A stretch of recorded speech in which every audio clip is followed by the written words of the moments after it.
that song, that version of Mary Did You Know, sung by Anthem Lights. Let's return to our story to see what happens next.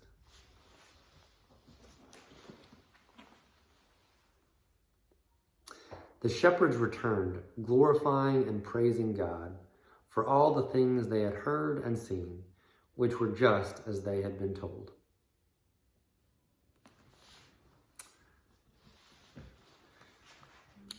You know, as we would read this story when I was growing up,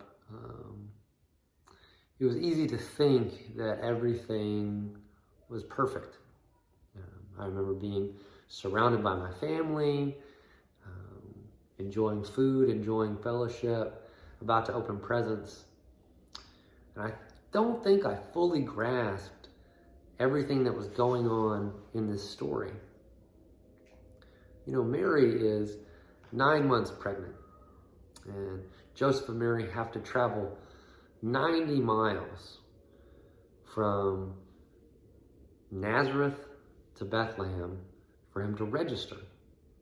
And because of all of the other travelers and the traffic, they're not able to stay with family or find lodging, and so they are able to stay. In pictures, we see it as a stable, this quaint little farmhouse scene, but in reality, it was probably a cave. Wet, cold, dark, crowded with animals and possibly other travelers. And Mary gives birth and lies Jesus, baby Jesus, the future Savior of the world, in this manger, this food trough for animals.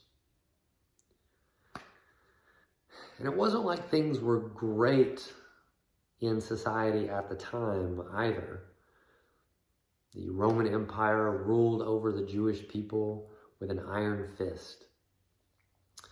Poverty and food insecurity were extremely high. In fact, one biblical scholar said that only 1 out of every 20 people knew where their next meal was coming from.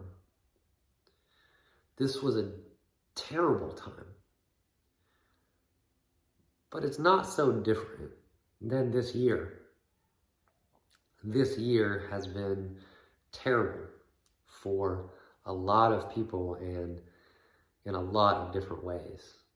Everyone has been affected by the COVID-19 pandemic.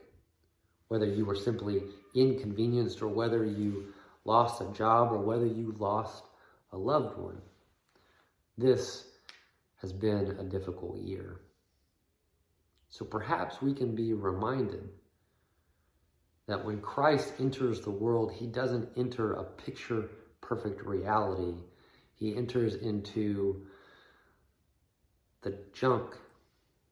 He gets his hands dirty in working at a very difficult time with sometimes a very difficult group of people.